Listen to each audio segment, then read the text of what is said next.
അന്താരാഷ്ട്ര നിരീക്ഷകൻ ശ്രീ ഷാബു പ്രസാദ് അദ്ദേഹം കൂടി ഇപ്പോൾ നമ്മളോടൊപ്പം ചേരുന്നുണ്ട്. അങ്ങേക്ക് എങ്ങനെയാണ് ഈ കരാറിനെ കുറിച്ച് തോന്നുന്നത്? കാരണം പലപ്പോഴും ഇപ്പോൾ അങ്ങ് കേട്ട് കാണുമായിരിക്കും, സാധാരണക്കാരുടെ വികസനത്തിന് വേണ്ടി, രാജ്യത്തിന്റെ വികസനത്തിന് വേണ്ടി എന്നെല്ലാം പറയുന്നുണ്ട്. അപ്പോൾ പോലും പല ആശങ്കകളും, കാർഷിക പരമായിട്ടുള്ള പല ആശങ്കകളും നിലനിൽക്കുന്ന സാഹചര്യങ്ങളും ഉണ്ട്. എങ്ങനെയാണ് അങ്ങേക്ക് ഈ കരാറിനെ വിലയിരുത്താൻ കഴിയുക? കാരണം പൂർണ്ണമായിട്ടുള്ള വിവരങ്ങൾ ഇപ്പോഴും പുറത്ത് വന്നിട്ടില്ല, വരാനിരിക്കുന്നതേ ഉള്ളൂ. പക്ഷേ ഇപ്പോഴത്തെ ഈ അവസ്ഥയിൽ എങ്ങനെയാണ് അങ്ങേക്ക് ഇതിനെ വിലയിരുത്താൻ കഴിയുക? താങ്കൾ പറഞ്ഞതുപോലെ തന്നെ ഇതിന്റെ പൂർണ്ണമായ വിവരങ്ങൾ ഇനി അടുത്ത ഏതാനും ദിവസങ്ങളിലേ പുറത്തു വരികയുള്ളൂ. അതുപോലെയുള്ള സ്പെക്കുലേഷൻസ് ആണ്. എങ്കിലും നമ്മൾ ഇവിടെ ഇതിനെ വിലയിരുത്തേണ്ടത് വളരെ വിശാലമായ അർത്ഥത്തിൽ വേണം. കാര്യം എന്ന് പറഞ്ഞാൽ അമേരിക്കയും ഇന്ത്യയും എന്ന് പറയുന്നത് ലോകത്തിലെ ഏറ്റവും വലിയ രണ്ട് ജനാധിപത്യ സംവിധാനങ്ങളാണ്. സമ്പൂർണ്ണ ജനാധിപത്യ സംവിധാനങ്ങളാണ്. അമേരിക്കയിൽ ലക്ഷക്കണക്കിന് ഇന്ത്യ, അമേരിക്ക എന്ന് പറയുന്ന ഒരു രാജ്യം ലോകത്ത് നിന്ന് പലയിടത്തു നിന്ന് കുടിയേറിയ ജനങ്ങളാൽ ഉണ്ടാക്കപ്പെട്ട ഒരു രാജ്യമാണ്. അതുകൊണ്ട് അവിടുത്തെ ജനസംഖ്യയുടെ, അവിടുത്തെ ജനങ്ങളിലെയും അവിടുത്തെ അമേരിക്കയുടെ വികസനത്തിലും അമേരിക്ക ഇന്നത്തെ അവസ്ഥയിലേക്ക് എത്തിച്ചതിലും നമ്മൾ അതേപോലെ തന്നെ ഇന്ത്യക്കാർക്കുള്ള പങ്കും വളരെ വലുതാണ്.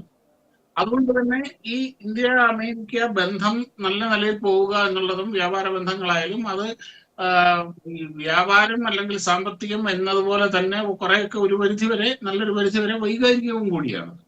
അത് ലോകത്തിന്റെ ആവശ്യമാണ്. രണ്ട് ജനാധിപത്യ സംവിധാനങ്ങൾ നല്ല ബന്ധത്തോടു കൂടി പോവുക എന്നുള്ളത് ഈ രണ്ട് രാജ്യങ്ങളുടെ മാത്രമല്ല, ലോക സമാധാനത്തിനും കൂടെ അത്യാവശ്യമുള്ള കാര്യങ്ങളാണ്. അതായത് ഇത് വളരെ വലിയ ഒരുപാട് മാനങ്ങളുള്ള ഒരു കരാർ കൂടിയാണിത്. പിന്നെ മറ്റൊന്ന് പറഞ്ഞാല്, ഇപ്പൊ ഏത് രാജ്യമാണെങ്കിലും രണ്ട് രാജ്യങ്ങൾ തമ്മിൽ ഒരു കരാറിൽ ഏർപ്പെടുക എന്ന് പറഞ്ഞു കഴിഞ്ഞാൽ ആ രണ്ട് രാജ്യങ്ങളുടെയും പ്രഥമ പരിഗണന എന്ന് പറയുന്നത് അതാത് രാജ്യങ്ങളുടെ താല്പര്യം തന്നെയായിരിക്കും. ഒരു സംശയമില്ല. ഇന്ത്യക്ക് താല്പര്യം എന്ന് പറഞ്ഞാൽ ഇന്ത്യയുടെ താല്പര്യമായിരിക്കും, അമേരിക്കയ്ക്ക് അമേരിക്കയുടെ താല്പര്യമായിരിക്കും. അങ്ങനെ രണ്ട് കൂട്ടരുടെയും രാജ്യ ആഭ്യന്തര താല്പര്യങ്ങളെ സംരക്ഷിച്ചുകൊണ്ട് പ്രൊട്ടക്ട് ചെയ്തുകൊണ്ട് പോകുന്ന ഒരു കരാർ മാത്രമേ അത് നിലനിൽക്കുകയുള്ളൂ, ദീർഘകാലാടിസ്ഥാനത്തിൽ നിലനിൽക്കുകയുള്ളൂ. അതുകൊണ്ട് തന്നെയാണ് ഇതൊക്കെ ഒരുപാട് സമയമെടുത്ത് ഓരോ കുത്തും കോമയും വാക്കും വരെ വളരെ സൂക്ഷിച്ച് മാത്രമേ ഇതിൻ്റെ അകത്ത് ചെയ്യാൻ കഴിയുള്ളൂ. പിന്നെ ഇത് എന്തുകൊണ്ടാണ് ഇവിടുത്തെ സാധാരണക്കാർക്ക് ഇത്ര വലിയ ഗുണമുണ്ടാകുന്നത് എന്ന് പറഞ്ഞു കഴിഞ്ഞാൽ, അമേരിക്കയിലേക്കൊക്കെ കയറ്റി അയക്കുന്നതിൽ ഇന്ത്യയുടെ എക്സ്പോർട്ടിൽ വലിയ ഒരു പങ്ക് ഗാർമെന്റ്സ് ആണ്, ടെക്സ്റ്റൈൽസ്. ഈ ടെക്സ്റ്റൈൽ മേഖലയിൽ ജോലി ചെയ്യുന്നത് എത്ര ലക്ഷക്കണക്കിന് സാധാരണക്കാരാണെന്നറിയും. ഇപ്പൊ നമ്മളിപ്പോ ഒന്നും വേണ്ട, ഇവിടെ കോയമ്പത്തൂരിന് അപ്പുറത്തുള്ള തിരുപ്പൂരിൽ നിന്ന് പോയി നോക്കിക്കഴിഞ്ഞാല് സത്യത്തില് ഈ ഇന്ത്യയുടെ എന്നല്ല, നമുക്ക് ഏഷ്യയുടെ തന്നെ ഒരു ടെക്സ്റ്റൈൽ ഇൻഡസ്ട്രികളുടെ തലസ്ഥാനമാണ് തിരുപ്പൂർ. കണക്കിന് ടെക്സ്റ്റൈൽ മില്ലുകളാണ് അവിടെ ഉള്ളത്. ഈ മില്ലുകളെല്ലാം അവരുടെ എല്ലാം നിലനിൽപ്പിന്റെ തന്നെ ഒരു പ്രധാന ഘടകം എന്ന് പറയുന്നത് അമേരിക്കയിലേക്കും യൂറോപ്യൻ രാജ്യങ്ങളിലേക്കുമുള്ള എക്സ്പോർട്ടാണ്.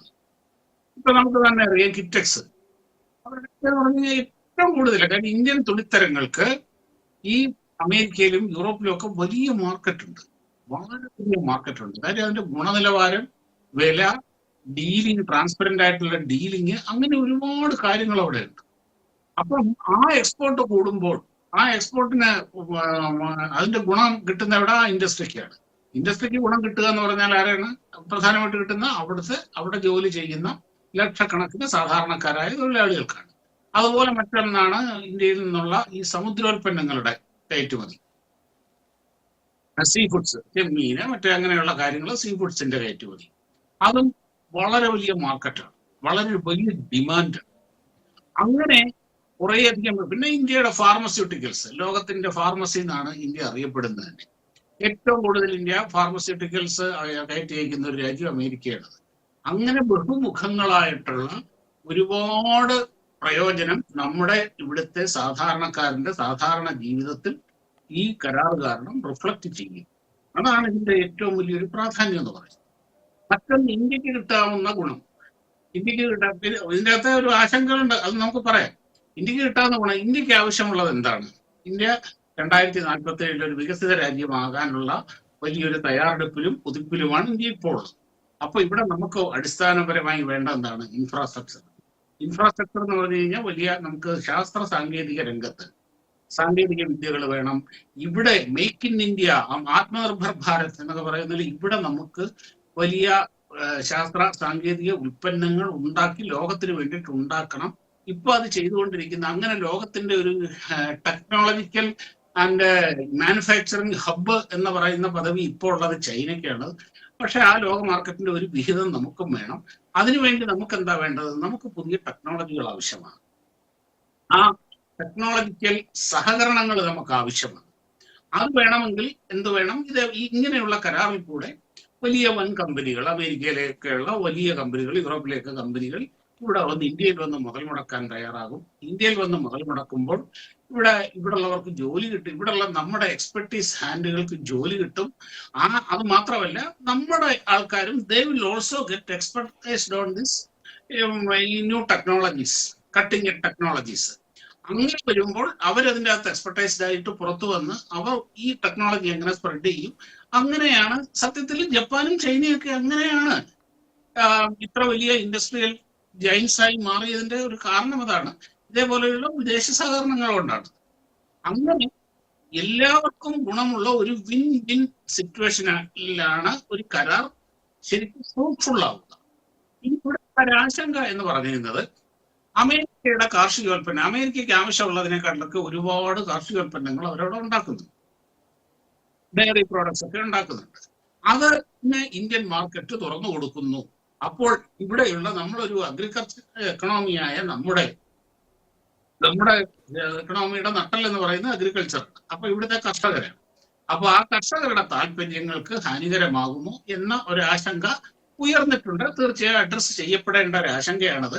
സത്യത്തിൽ ഈ കരാർ ഇത്രയും നാൾ തട്ടി പോയതിന്റെ ഒരു പ്രധാന കാരണം, ഒരു കാരണവശാലും അഗ്രികൾച്ചർ ഡയറി മേഖലയിൽ ഈ കരാർ ആ മേഖലകളെ ഈ കരാറിന്റെ പരിധിയിൽ കൊണ്ടുവരാൻ നമ്മൾക്ക് ഇഷ്ടപ്പെടുന്നില്ല, നമ്മൾ ചെയ്യില്ല. പ്രത്യേകിച്ച് ജനിതകമാറ്റം വരുത്തിയ വിത്തുകളൊക്കെ ഇവിടെ കൊണ്ടുവന്നു കഴിഞ്ഞാൽ നമ്മുടെ പരമ്പരാഗതമായ കൃഷിരീതിക്കൊക്കെ വലിയ പ്രശ്നമാണ്.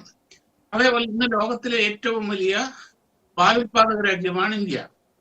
അപ്പം ഇവിടെ തന്നെ ഉണ്ട്, നമ്മൾ ആവശ്യത്തിനും എക്സ്പോർട്ട് ചെയ്യാനും എല്ലാം ഉണ്ട്. അപ്പോൾ ഈ പറഞ്ഞ പോലെ അമേരിക്കൻ ഡയറി പ്രോഡക്ട്സുകളൊക്കെ ഇവിടെ വന്നു കഴിഞ്ഞാൽ, ആ രീതിയിൽ വന്നു കഴിഞ്ഞാൽ അത് നമ്മുടെ ഇവിടുത്തെ ക്ഷീരകർഷകർക്കൊക്കെ ആശങ്ക ഉണ്ടാക്കുന്ന കാര്യമാണ്.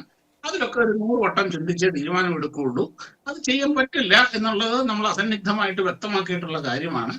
അപ്പം ഈ മേഖലകളെ എങ്ങനെയാണ് അഡ്രസ്സ് ചെയ്യാൻ പോകുന്നത്, അഡ്രസ്സ് ചെയ്തിരിക്കുന്നത് എന്നൊക്കെ കരാറിന്റെ വിശദാംശങ്ങൾ പുറത്തു വന്നു കഴിഞ്ഞാലേ നമുക്ക് അറിയുള്ളൂ.